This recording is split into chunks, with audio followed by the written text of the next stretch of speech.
Joining us now, former Undersecretary of State for Public Diplomacy and Public Affairs and MSNBC political analyst Richard Stengel, and Financial Times columnist and head of King's College, Cambridge, Gillian Tett.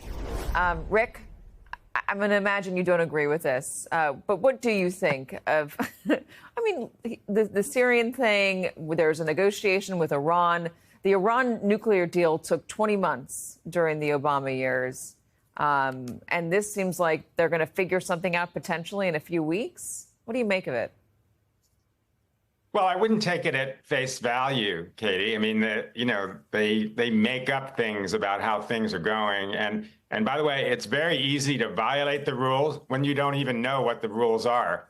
Sometimes that is an advantage, and Trump is doing that. But, what dismays me is, American foreign policy for the last 80 years has in part been about the promotion of democracy, the promotion of human rights, the promotion of human dignity. And we've been pretty darn hypocritical about it, but we always talk about it, and there's value to that. He's completely abandoned that.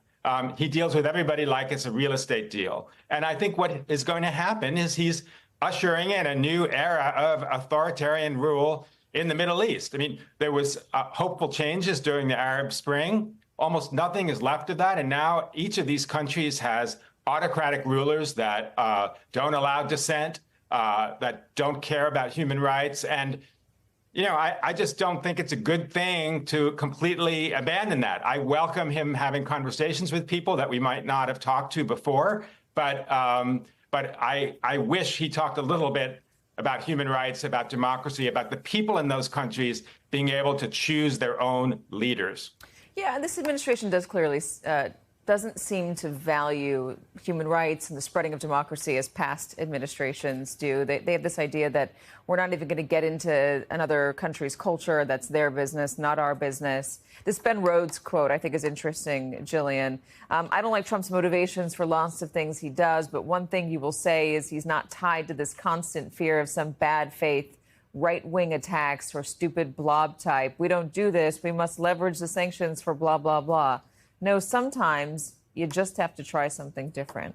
Gillian, what are you seeing? Well, I think that the key point to understand, as Rick says, is that Trump is untroubled by democracy, if you like, both overseas, where he is indeed in the Middle East, doing a very transactional style of foreign policy, which is not focusing on human rights at all. It's all about deals above all else.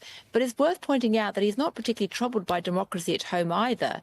I mean, this is somebody who rules in a very kingly manner, if you like. He issues edicts. He works with a small court.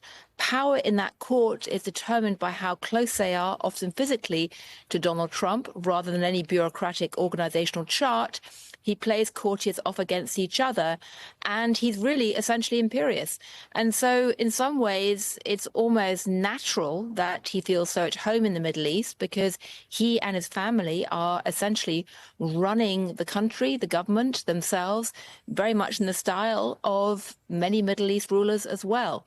So yes, he's getting things done quickly. Yes, he's certainly breaking many taboos and is being, on some areas, very effective. But the question, as Rick says, is with that much power concentrated in him, in the executive branch, is he going to use that for good or bad? Yeah, well, his personal and his professional interests are aligned here, and then you start blurring it. You're not quite sure what exactly he's more interested in, although you could make an argument. I should say that, I oversee King's College in Cambridge, which was founded by King Henry VI and really brought to its peak of powers by King Henry VIII. And looking at Trump, it does look terribly resonant of a Tudor royal court. And, that's something which certainly most people in the West today find pretty startling. And yet the reality is it is actually getting stuff done as well. Rick, the other maybe we can send him over to you, because he does like the monarchical system a little bit better. So he certainly likes the pomp and glory. He's very fond of the royal family and all the baubles that go with that. Buckingham Palace would become a lot more gold.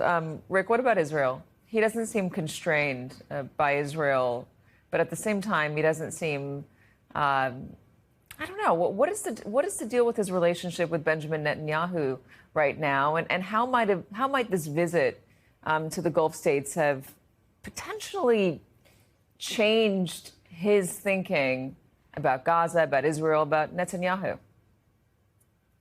Yes, it's a good question, Katie. I mean, he's certainly being pretty frosty to Netanyahu. It's very traditional for American presidents when they go to the Middle East and to go to Israel and Arab countries. I have to say, what I do approve of in terms of Trump's rhetoric is when he talks about stopping the killing in Gaza, stopping the killing in Ukraine. I think in some ways he's now putting Netanyahu in the same categories he's putting in Putin as a guy he thought he knew and could trust, but seemed to be doing things that he doesn't want them to do, like continuing the war and devastation in Gaza. So I think, Israeli presidents try to stay as close to American presidents as possible, and it's got to be a little bit alarming to Netanyahu that Trump is giving him the cold shoulder.